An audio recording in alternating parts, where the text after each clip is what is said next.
STBM, sanitasi total berbasis masyarakat dapat diartikan sebagai suatu pendekatan untuk merubah perilaku higien dan sanitasi melalui pemberdayaan dengan metode pemicuan yang dilakukan berdasarkan kesadaran masyarakat. 5 pilar STBM: Stop BABS, CTPS, PAMMRT, PSRT, PLCRT. Pilar 1. Stop BABS. Tinja atau kotoran manusia merupakan media sebagai tempat berkembang dan berinduknya bibit penyakit menular, misal kuman, bakteri, virus, dan cacing. Apabila tinja tersebut dibuang di sembarang tempat, misal kebun, kolam, sungai, maka bibit penyakit tersebut akan menyebar luas ke lingkungan dan akhirnya akan masuk dalam tubuh manusia dan beresiko menimbulkan penyakit pada seseorang dan bahkan dapat menjadi wabah penyakit pada masyarakat yang lebih luas. Salah satu contohnya diare. Bagaimana cara stop BABS? 1. Biasakan menggunakan jamban atau WC. 2. Buatlah tempat penampungan untuk tinja, misal cubluk atau septic tank, dengan jarak 10 meter dari sumber air. Ingat, BAB sembarangan bisa menyebabkan diare. Pilar 2. CTPS. Tangan merupakan salah satu penghantar masuknya kuman penyakit ke tubuh manusia. Tangan manusia yang kotor karena menyentuh tinja mengandung kurang lebih 10 juta virus dan 1 juta bakteri. Cuci tangan dengan sabun dapat menghambat masuknya kuman penyakit ke tubuh manusia melalui perantara tangan. Tahukah Anda, cuci tangan pakai sabun dapat menurunkan angka kejadian diare sampai 45%. Gerakan cuci tangan pakai sabun ada 6 langkah. Yang pertama, gosok kedua telapak tangan. Yang kedua, gosok punggung kedua tangan. Yang ketiga, gosok sela-sela jari kedua tangan. Yang keempat, jari-jari sisi dalam dari kedua tangan saling mengunci. Yang kelima, gosok ibu jari tangan kiri dan kanan. Yang keenam, gosokkan dengan memutar ujung jari-jari tangan kanan di telapak tangan kiri dan sebaliknya.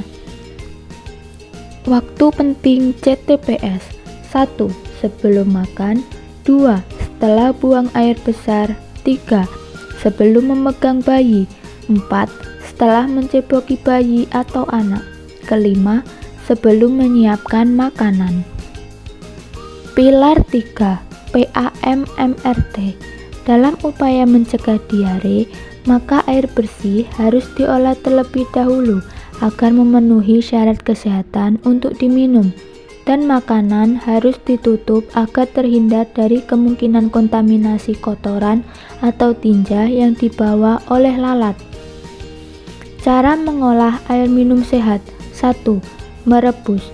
Proses pengolahan air dengan memasak sampai mendidih. Setelah mendidih, matikan kompor dan biarkan selama kurang lebih 3 menit. 2. Sodis. Caranya yaitu menjemur air mentah dalam wadah transparan, misal botol bening, di atas genting rumah. Biarkan sampai 4-6 jam saat cuaca panas atau 6-8 jam saat cuaca berawan. 3. Klorinasi.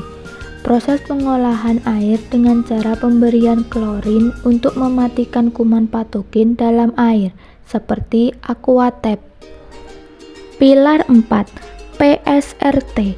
Sampah yang dibiarkan begitu saja akan mendatangkan tikus dan serangga lainnya yang membawa kuman penyakit diare, disentri, tipus, leptospirosis, pes, tetanus, malaria, chikungunya, bahkan demam berdarah. Langkah pengelolaan sampah. 1. Dipilah. Pisahkan sampah yang mudah busuk dan sampah yang tidak mudah busuk. Contoh sampah organik: sisa makanan, sisa sayuran, sisa ikan dan daging, kulit buah-buahan. Contoh sampah anorganik: kertas, kayu, gelas, kaca, botol, besi, logam, kaleng. 2. Dibuat kompos. Sampah organik atau sampah yang mudah busuk dapat diolah menjadi pupuk kompos yang bernilai ekonomis. 3. Pengelolaan sampah dengan metode 3R+1. Sampah anorganik dapat diolah dengan metode 3R+1, yaitu reduce, mengurangi volume sampah; reuse, menggunakan kembali; recycle, mendaur ulang; resell, menjual ke pengumpul rongsok. 4. Dibuat briket. Sampah organik seperti dedaunan, sayuran, arang bekas kayu bakar ditumbuk, dicetak, kemudian dijemur, sehingga dapat dijadikan sebagai alternatif bahan bakar untuk memasak. Pilar 5. PLCRT. Limbah cair rumah tangga merupakan limbah yang berbentuk cair yang merupakan timbulan dari kegiatan rumah tangga. Limbah cair ini dapat berasal dari kamar mandi, peturasan, cucian barang, atau bahan dari dapur. Limbah cair harus dikelola dengan baik dan benar, karena bila tidak, akan dapat menjadi tempat perindukan vektor bibit penyakit, mengganggu keindahan, menimbulkan bau, berkembang biaknya cacing tambang, lalat, nyamuk, dan serangga, sehingga menimbulkan potensi penyakit seperti campak, kaki gajah, malaria, serta bisa mencemari sumber air bersih di sekitarnya. Pengelolaan limbah cair rumah tangga. Pengelolaan limbah cair rumah tangga yang paling efektif adalah dengan SPAL, sarana pengolah air limbah. Bentuk SPAL dapat berupa sumuran atau saluran dengan ukuran tertentu.